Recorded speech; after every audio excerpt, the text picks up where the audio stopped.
नमस्ते। आज हम सुनेंगे करवा चौथ की पावन कथा। बहुत समय पहले की बात है। एक ब्राह्मण था। उसके 7 बेटे और एक बेटी थी, जिसका नाम रत्नावती था। जब रत्नावती का विवाह हो गया तो एक बार वो अपने मायके आई। उसी समय करवा चौथ का व्रत आया। सभी भाभियों ने व्रत रखा। रत्नावती ने भी कहा, मैं भी करवा चौथ का व्रत रखूंगी। भाभियां बोली, बाई जी, आप ये व्रत मत करना, क्योंकि आपसे भूखा नहीं रहा जाता। लेकिन रत्नावती ने निश्चय किया कि वो व्रत रखेगी।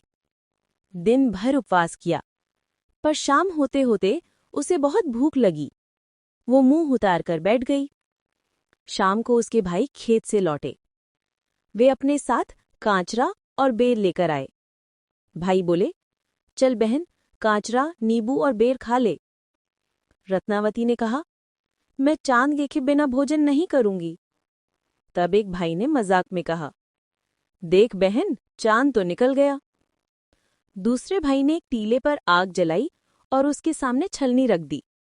दूर से देखने पर ऐसा लगा मानो चांद निकल आया हो। रत्नावती ने भाभियों से कहा, चलो भाभी, चांद निकल गया।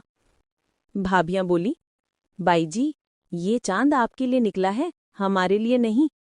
लेकिन रत्नावती ने उस झूठे चांद के दर्शन किए और फिर भोजन करने बैठी। पहले कौर में बाल निकले, दूसरे कौर में कंकड़ निकला और तीसरे कौर में उसके पति की मृत्यु का समाचार आया। उसकी मां ने कहा, बेटी, संदूक में जो कपड़ा पहले हाथ लगे वही पहन लो। रत्नावती के हाथ में काला कपड़ा आया। वो वही पहनकर अपने पति के पास गई। रास्ते में जो भी मिला उसके पैर छुए। वहां जेठूदी नाम की छोटी बच्ची पालने में लेटी थी। रत्नावती ने उसके भी पैर छुए। जेठूदी ने आशीर्वाद दिया, सौभाग्यवती भव। रत्नावती ने सोचा, इतनी छोटी बच्ची के मुंह से ये शब्द क्यों निकले? इसका कोई अर्थ जरूर होगा। उसने अपने पति के शव को ले जाने नहीं दिया। लोगों ने बहुत समझाया, पर वो नहीं मानी। आखिरकार गांव के लोगों ने दोनों के लिए गांव के बाहर एक छोटी सी झोपड़ी बना दी। रत्नावती वहां रोज अपने पति के शरीर की साफ सफाई करती और उसकी देखभाल करती रही। ऐसे ही समय बीतता गया। 6 महीने बाद तील चौथ का व्रत आया। उस दिन स्वर्ग से परियां उतरीं। वे विनायक जी की मूर्ति रखकर पूजा कर रही थीं। रत्नावती ने पूछा, आप क्या कर रही हैं? परियों ने कहा, हम तील चौथ की पूजा कर रही हैं। रत्नावती बोली, ऐसा मत करो, मैंने चौथ की पूजा की थी, इसी कारण मेरे पति की मृत्यु हुई। परियों ने कहा, तूने व्रत अधूरा किया था इसलिए ऐसा हुआ।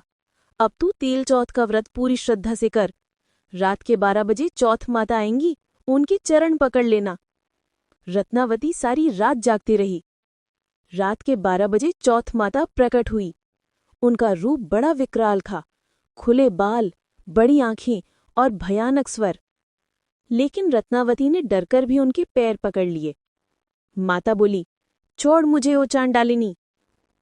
रत्नावती बोली, मैं आपके चरण तब तक नहीं छोड़ूंगी जब तक आप मेरे पति को जीवन दान नहीं देती। माता ने कहा, मैं करवा चौथ की छोटी बहन तील चौथ हूं। अब से 6 महीने बाद जब करवा चौथ आएगी तब उसी माता के चरण पकड़ना, वो तुम्हारे पति को जीवन दान देगी। फिर माता ने उसे बताया कि व्रत कैसे करना है। वह चौथ आया। रत्नावती ने वैसा ही किया जैसा माता ने बताया था। रात के 12 बजे चौथ माता प्रकट हुई और उसके पति को जीवन दान दिया। दोनों पति पत्नी प्रसन्न होकर घर लौट आए और सदा सुखपूर्वक रहने लगे। उस दिन से सभी सौभाग्यवती स्त्रियां अपने पति की दीर्घायु के लिए करवा चौथ का व्रत करने लगी। जो स्त्री श्रद्धा और विश्वास से ये कथा सुनती या सुनाती है, उसे अखंड सौभाग्य और सुख की प्राप्ति होती है। हमारे चैनल को लाइक, शेयर और सब्सक्राइब करें। आपका बहुत बहुत धन्यवाद।